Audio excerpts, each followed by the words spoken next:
Hello, I hope you're doing well, and welcome to the reworked version of my chat app, Sermo. There's a lot of new features and design procedures that I'm stoked to talk about with you. Yeah, let's hop into the features. Yeah, we've got kind of a retro style interface that kind of drew inspiration from IRC chats and things like that. Yeah, so we've got to start out with, we have instant messaging, which is always a good thing to have. Chat app. I feel like that's a pretty core feature there. We've got emoji responses, and all of this is being broadcast over a WebSocket. Um, yeah, so I think my favorite thing about the UI here is replies. Um, make a couple and see how that updates, and then you can expand or collapse the reply chain, the thread there. I like the indented look with the line. It just feels nice to me. Um, but yeah, we've also got something new is file uploads. So we can upload a cat GIF here. That's a pretty standard thing to do in a in a little chat room.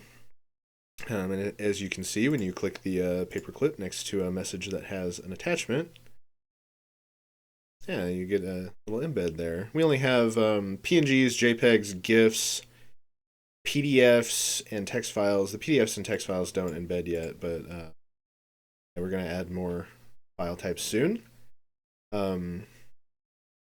Yeah, that's fun. You can make little post your memes in the chat.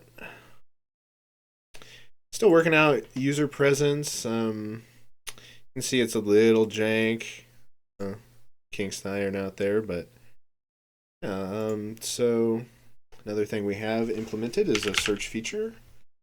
I kind of want to make the UI for this a little bit more fitting to the theme, but this is what we have for now. Click on a chat message, and it'll take you there and highlight it briefly.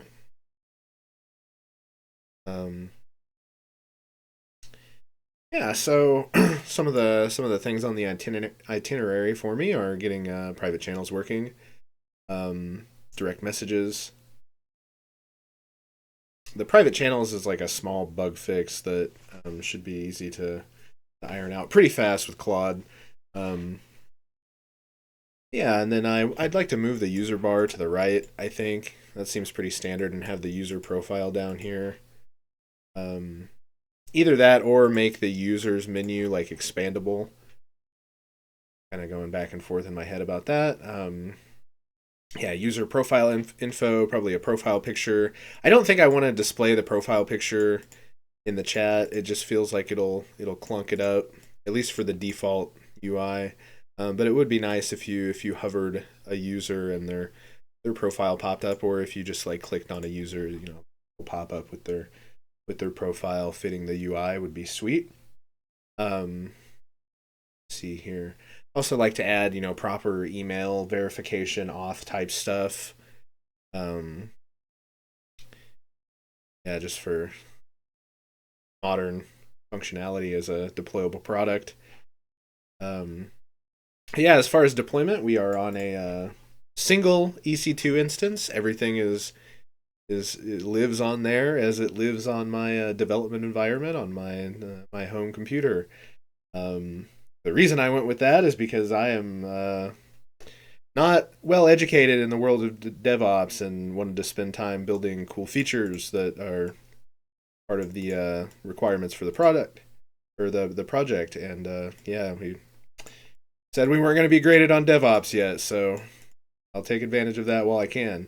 It would be cool to get my fast API to deploy to Lambda with SAM. That seemed like a really promising and like straightforward way to accomplish that. Um, but yeah, right now everything just lives on one single EC2 instance with Ubuntu. It's the front end, the back end, and the database all live in the same place. Which kind of, I guess, matches the old school theme, but anyway, I'll carry on here. Um,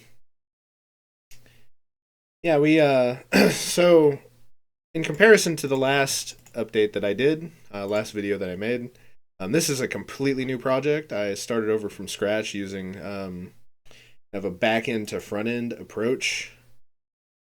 It just seems to make the most sense for me. Kind of understanding a little bit more how the back end works than front end.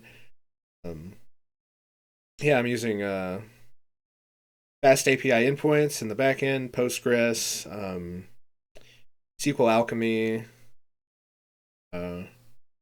Alembic, all in the back end, and then the front end is Node and React. Let's see here. Oh yeah, but for the kind of the design workflow that I went through was a significant amount of planning, and then from that plan,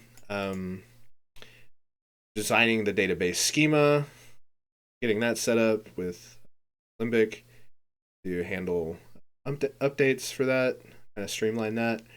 And then from the database schema to the backend endpoints, figure out every endpoint that we could possibly need, and then fill out the fast API for that, the endpoints, and then fill out the functions, and that kind of irons out the backend. I'm using Faker to generate test data whenever I test on my home machine. I left this up kind of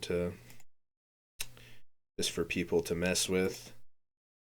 I think that's fun. There's been a lot of people on it. I've got friends. There's been people from Gauntlet on here, and I think that's awesome. Been a really great, really fun experience there. But yeah, I do want to share soon. Another update is I do want to share my my prompting workflow, kind of how I tackle different problems, because I think I'm really starting to get that ironed out, and that's been really helpful for me. But yeah, more on that soon. I appreciate you sticking around. I'm kind of rambling a bit, so I'm going to cut it here. Yeah, y'all have a good one. Hope to see you soon.